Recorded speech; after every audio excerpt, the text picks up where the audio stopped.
बाबा, आज येताना बासुंदी घेऊन या ना. अगं, कालच आपण आईचा वाढदिवस होता म्हणून आणली होती ना. ऐकलं, गोकुळची बासुंदी पुन्हा खावीशी वाटतेय. खरं सांगू, मलाही खावीशी वाटतेय. पुन्हा पुन्हा खावीशी वाटणारी गोकुळ बासुंदी. सिंधुदुर्ग जिल्ह्यातील आडाई MIDC परिसरातील माती उत्खननाचा मुद्दा पुन्हा एकदा चर्चेत आलाय. या उत्खननावर कारवाई का झाली नाही असा सवाल उपस्थित होत असताना जिल्हा खनिकर्म विभागाने याबाबत मोठा खुलासा केला. मी बाबू गवस या पत्रकार परिषदेमध्ये आपले सर्वांचे स्वागत करतो आणि माझ्याबरोबर गुडगेवाडीचे माजी सरपंच श्री करपे साहेब आहे. आज आपल्याला इथं मुद्दाम बोलवण्याचं कारण म्हणजे मागच्या 15 दिवसात आपल्याला माहीत असेल की घडामोडीच्या म्हणजे ॲक्च्युली 4-6 महिन्यापासून सुरू होतं, पण 15 दिवसामध्ये ह्या जे हायलाईट झाली घडामोड की आडाळीमध्ये जे MIDCच्या जागेवरती खनिज उत्खनन होत आहे आणि त्याची जबाबदारी महसूल आणि MIDC हे एकमेकावर ढकलत होते. त्यामुळे दोघांकडूनही त्याची म्हणजे टोलवाटोली होत होती की कारवाई नक्की कुणी करावी, कारण चोरी होत होती MIDCच्या प्रॉपर्टीची आणि ॲक्च्युली माझ्या माहितीप्रमाणे त्याच्यावरती तहसील किंवा महसूलकडून कारवाई होणं गरजेचं होतं.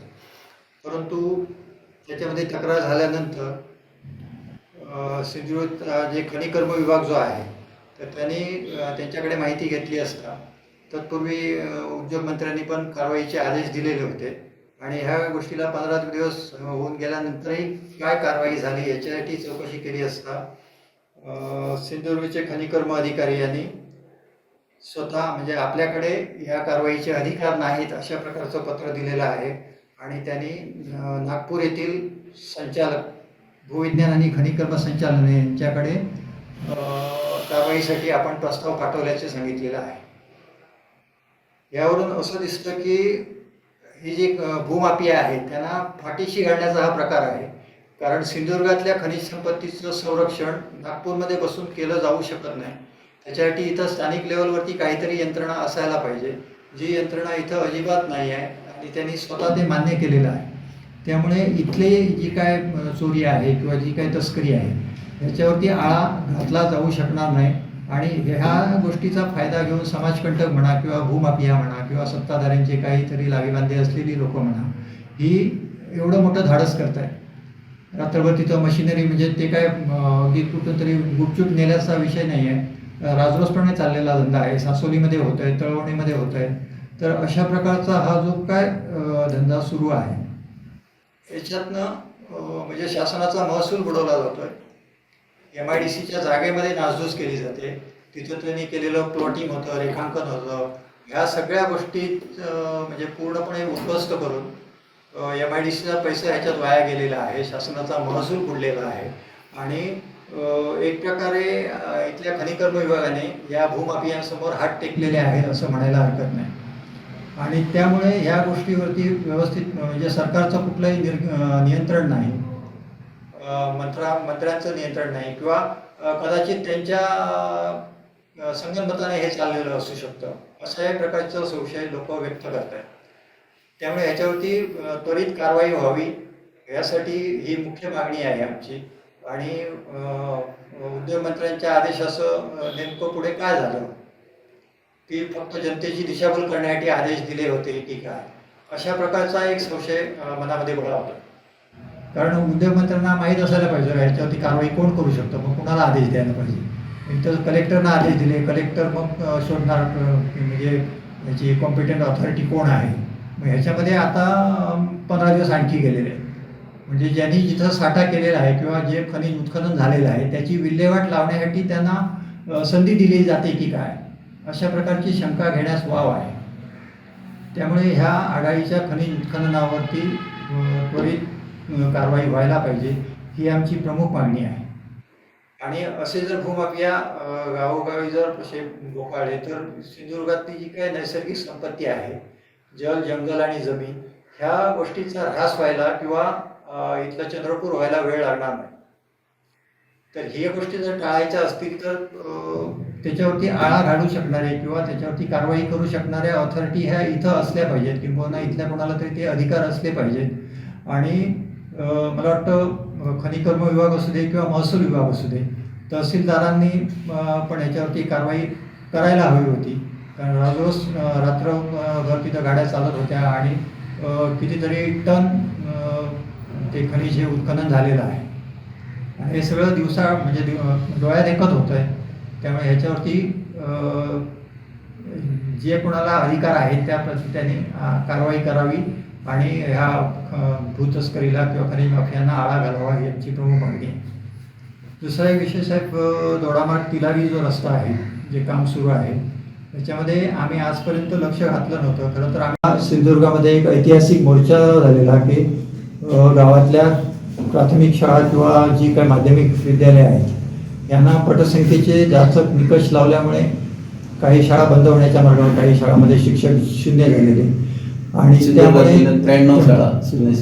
त्यामुळे गावातली शिक्षणाची सोय म्हणजे मुलांचा जो काही अधिकार आहे तो हिरावला जाणार होता आणि त्याच्यासाठी जिल्ह्यात एक मोठं आंदोलन उभं झालं. मंत्रालय पातळीवरती पण आमच्या शाळा वाचवा शिक्षण वाचवा मंचाने त्याच्यावरती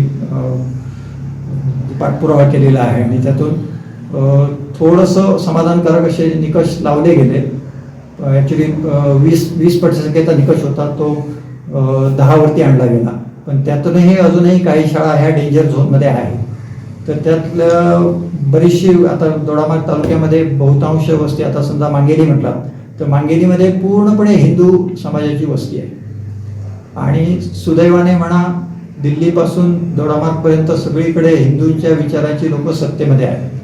तर त्यांनी त्या गावात शिकणाऱ्या हिंदूंच्या मुलांसाठी थोडंसं निकष शिथिल करावे जेणेकरून मांगेलीतल्या मुलाला दुसरीकडे कुठेतरी पावसापाण्याचं किंवा दळणवळणाची साधनं कमी असताना प्रवास करावा लागू नये, जेणेकरून त्याच्या शैक्षणिक गुणवत्तेवरती परिणाम होईल. आणि काही मुलं किंवा मुली हे शालाबाह्य राहू शकतात, काही पालकांना ते कदाचित परवडणार नाही. तर अशा गोष्टी ह्या होऊ नयेत. भविष्यात जी काय आपली भावी पिढी आहे त्याचा शिक्षणाचा हक्क हा RT जो शासनाने केलेला कायदा आहे, शिक्षण हक्क कायदा, त्याचं उल्लंघन शासनाने करू नये अशी माझी विनंती आहे आणि गावातलं शिक्षण गावात अबाधित ठेवावं. त्याच्यासाठी शासनाने थोडासा निकषामध्ये आणखी शिथिलता देऊन त्याच्यामध्ये एक सकारात्मक निर्णय करावा. त्याचबरोबर आता आपण जर बघत असाल तर आडाळी किंवा ह्या भागातली मुलं ही कळण्याला येतात, मणेरीची मुलं दोडामार्गला येतात, तर त्यांना आता जी काय ST वाहतूक आहे त्याच बसमधून प्रवास करावा लागतो. त्यामुळे त्यांचं अवजड असलेलं दप्तर घेऊन त्यांना त्या बसमधून उभ्याने प्रवास करावा लागतो. तर त्याच्यासाठी जिल्हा नियोजन किंवा इतर काही कुठल्याही मार्गाने त्या मुलांच्या वाहतुकीची एक सोय करावी, जेणेकरून समजा मोरगावातनं गाडी निघाली तर ती आघाडीच्या मुलांना घेऊन कळण्यात आणून सोडेल, तशीच पुढं दोडामार्गला येताना मणेरीतनं दोडामार्गला आणून सोडेल. तर अशा प्रकारे गोव्यामध्ये अशी खूप चांगली म्हणजे विद्यार्थ्यांच्या नेहाण करण्याची सोय आहे. तर त्या धर्तीवरती पण विचार व्हावा जेणेकरून मुलांचा प्रवास सुखकर होईल आणि एकूणच जो काही शिक्षण क्षेत्र आहे याच्यामध्ये गळती म्हणा किंवा शालाबाह्य म्हणा ह्या काही गोष्टी होऊ नयेत किंवा मुलं शिक्षणापासून वंचित राहू नये याच्यासाठी सरकारने थोडंसं सिरियसली याच्यावरती काम करावं अशी माझी मागणी आहे. म्हणजे कुठल्या तरी याच्यातनं फक्त विद्यार्थ्यांच्या वाहतुकीसाठी त्यांची एक सोय करण्यात यावी आणि ग्रामीण भागातली जी मुलं आहेत त्यांना शिक्षणाच्या सुविधा उपलब्ध करून द्याव्या. उत्कृष्ट दर्जाचा रस्ता आपल्याला मिळेल म्हणून जेव्हा रस्त्याचं काम सुरू झालं त्यावेळी आम्ही किंवा तालुक्यातली जी काय कन्स्ट्रक्शनशी संदर्भात जी क्वालिफाईड लोक आहेत ही सगळी लोक खुश होती. परंतु आता त्यांच्या कामाचा दर्जा बघितला तर MSRDCचा एवढा मोठा डोलारा आहे महाराष्ट्रात रस्ते विकास करण्याचा, परंतु त्यांचं काम त्यांनी असं केलेलं आहे की प्लॅन करणं, एस्टिमेट करणं आणि नंतर MB करणं आणि बिलिंग करणं. त्याच्यामधली जी प्रोसेस आहे, एस्टिमेट झाल्यानंतर ते काम योग्य रीतीने होत आहे की नाही तर त्याच्यावरती कुणाचाही तांत्रिक व्यक्तीचं तिथं देखरेख नाही आणि त्यामुळे मनमानी पद्धतीने कोणतरी म्हणजे ठेकेदार मूळ कोण असेल कोणाला माहीत नाही, त्याच्या खाली एक पोट ठेकेदार असणार, त्याच्या खाली तिसरा ठेकेदार असणार, त्याच्या खाली काही लोकांनी किलोमीटरमध्ये रस्ता वाटून घेतलेला असणार आणि ह्यांच्या सगळ्यांच्या साखळीमध्ये आपल्या रस्त्याची वाट लागते. आणि झाडं तोडण्याचं काम पहिली ती प्रोसिजर झाली पाहिजे होती. आता झाडं ती खालून मुळं पोखरलेली आहेत आणि त्याच्यामुळे धोका पत्करावा, झाडं ती पडणार आता पोखरलेली आहे. त्याची कटिंग करण्याची प्रोसिजर व्हायला पाहिजे होती, ती झाली नाही. लिलाव झाला नाही त्यांचा आणि ती धोकादायक झाडं झालेली आहेत. आता रस्त्याच्या कडेला असलेली झाडं त्याची पाळमुळं तुटली. JCB सारख्या अवजड वाहनाने काम केल्यामुळे ती तुटलेली आहेत पाळं आणि ती पडायला काय, पाऊस लागल्यानंतर पडायला काय त्यांचा वेळ लागणार नाही. मनुष्य हानी होईल, जीवित हानी होण्याची शक्यता आहे, किती हानी होईल, सगळ्या गोष्टी. आणि बऱ्याचशा भागामध्ये आता म्हणजे पूर्वीचं डांबर काढून ॲक्च्युली कॉन्क्रीटचं काम करायला पाहिजे, कारण डांबर आणि कॉन्क्रीट याचा कुठेही मेळ बसत नाही. आता काल रात्री केलेलं आहे वायंगण त्या भागात. त्यांनी डांबरावरती साईड पट्टी फक्त खोदाई केली, साईड पट्टीला वाढवली एक 1.5 मीटर आणि डांबरीकरणावरतीच आता प्रोसिजर कॉन्क्रिटीकरणाची चालू आहे आज रोजी. त्यामुळे तो पूर्ण डांबरीकरणावरती केलेला ना पूर्ण रस्ता हा निकृष्ट होणार आहे आणि त्याचा दर्जा चांगला राहणार नाही. किंवा हे पूर्ण जे काम आहे हे कॉन्क्रिटीकरणाचं हे निकषामध्ये बसत नाही आहे. फक्त कालच तुम्हाला तुम्ही बघितलं असेल की कोल्हापूरमध्ये महाराष्ट्रातल्या सगळ्या ठेकेदारांचं अधिवेशन झालं आणि तिथं त्यांनी असे विषय मांडले की सरकारकडे त्यांचे जवळजवळ 85,000 कोटी थकीत आहेत ठेकेदारांचे.